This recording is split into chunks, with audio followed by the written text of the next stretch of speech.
Hello बच्चों, आज हम लोग पढ़ेंगे लीनियर इक्वेशन इन टू वेरिएबल। बच्चों, हम लोग जानते हैं कि कोई भी अगर इक्वेशन है, अगर वो 1 डिग्री की इक्वेशन है तो वो लीनियर इक्वेशन कहलाती है। अब अगर उस इक्वेशन में 1 वेरिएबल है केवल, तो लीनियर इक्वेशन इन 1 वेरिएबल हो जाएगी। अगर 1 डिग्री की इक्वेशन हो और उसमें 2 वेरिएबल हों तो वो equation linear equation in 2 variable की होगी। तो अब हम लोग आज पढ़ रहे हैं लीनियर इक्वेशन इन 2 वेरिएबल। तो अब हम लोग बच्चों ये समझ लो कि अगर कोई भी इक्वेशन हमें ax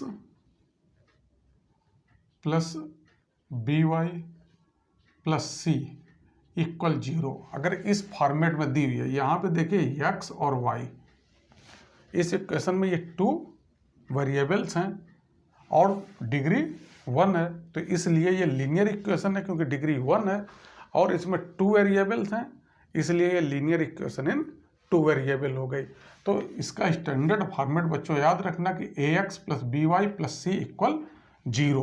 अब यहाँ एक कंडीशन होती है कि ये जो a है वो कभी 0 नहीं हो सकता और b भी 0 नहीं हो सकता। तो इसमें हम लिख सकते हैं कि a is not equal to 0 and b is not equal to 0। C 0 हो सकता है, कोई दिक्कत नहीं है, लेकिन अगर a 0 हो जाएगा तो जब 0 का x में मल्टीप्लाई करेंगे तो ये पूरा टर्म ही 0 हो जाएगा।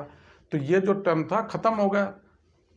अगर a 0 है तो फिर ये लीनियर इक्वेशन 1 वेरिएबल की बन जाएगी। अब अगर b 0 हो जाए तो ये y वाला यानी 0 का किसी में मल्टीप्लाई होएगा तो वो 0 हो जाएगा, तो ये टर्म खत्म हो जाएगा, तब भी ये लीनियर इक्वेशन इन 1 वेरिएबल बन जाएगी। अब c क्योंकि कांस्टेंट वैल्यू है, कोई भी रियल नंबर है, तो इसके 0 होने से कोई फर्क नहीं पड़ता। तो इसलिए बच्चों ये ध्यान रखना कि लीनियर इक्वेशन इन 2 वेरिएबल के standard ax plus b y plus c equal 0 होता है। इसमें कंडीशन यही होती है कि a और b ये दोनों 0 नहीं होने चाहिए। अब इसका हम कुछ एग्जाम्पल ले सकते हैं कि जैसे मान लो कोई भी इक्वेशन है, एग्जाम्पल के लिए कि 2x plus 3y plus 5 equal 0। तो अब इसमें हम देखते हैं बच्चों, अगर कंपेयर करें तो x और y तो ये 2 वेरिएबल हो गए, 2 वेरिएबल्स हो गए, तो ये 2 वेरिएबल्स की इक्वेशन हो गई, डिग्री 1 है, तो ये लीनियर इक्वेशन इन 2 वेरिएबल हो गई।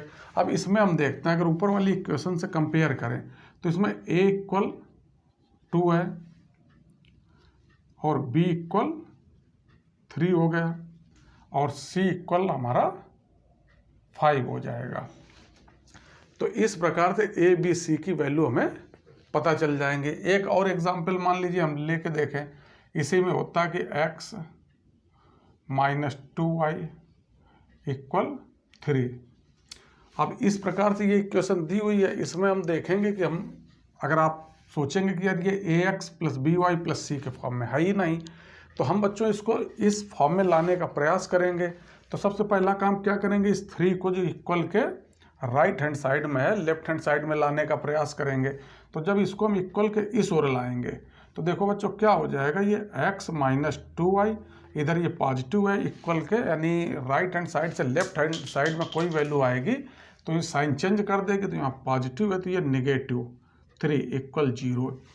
अब हम लोग देखते हैं कि ये इस फॉर्म में लगभग आ रही है, लेकिन यहाँ आप देखेंगे कि प्लस प्लस साइन है, तो क्या करें, तो हम इसको फिर से चेंज कर सकते हैं। इसको लिख सकते हैं x प्लस ब्रैकेट में माइनस 2y प्लस माइनस 3 लगा दें इक्वल 0। अब देखिए ये हमारा ax plus b y plus c के फॉर्म में आ गई। अब जब हम कंपेयर करेंगे इससे तो हमारा क्या हो जाएगा, a इक्वल, अब x के साथ कुछ नहीं है तो हम 1 इंटू लिख सकते हैं। 1 का किसी भी वैल्यू मल्टीप्लाई करें बच्चों तो वो हमेशा वही वैल्यू आती है, तो x को 1 इंटू एक्स लिख दें तो भी इसका मतलब x ही हुआ। अब कंपेयर करें तो ये a इक्वल टू हमारा 1 हो जाएगा और b इक्वल क्या हो जाएगा, ये माइनस 2 हो जाएगा और c इक्वल माइनस 3 हो जाएगा। इस प्रकार से आपने बच्चों ये 2 एग्जाम्पल से देखा। एक एग्जाम्पल हम और ले लें, मान लीजिए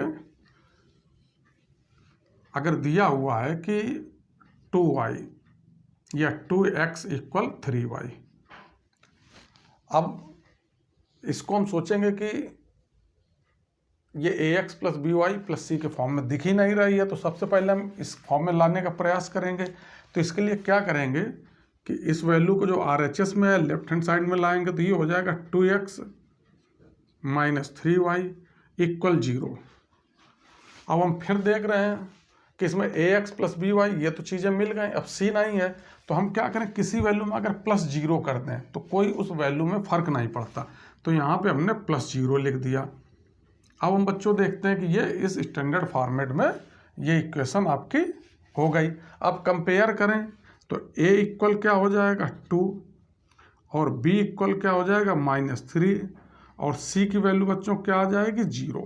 तो इस प्रकार से आपको कोई भी इक्वेशन अगर दी हुई है, उसकी डिग्री 1 है और 2 वेरिएबल्स हैं उसमें, और उन वेरिएबलों का जो कॉफिशिएंट है यानी a और b जो हैं वो कोई भी आपके रियल नंबर हो सकते हैं, तो उनकी वैल्यू हमें निकालनी है।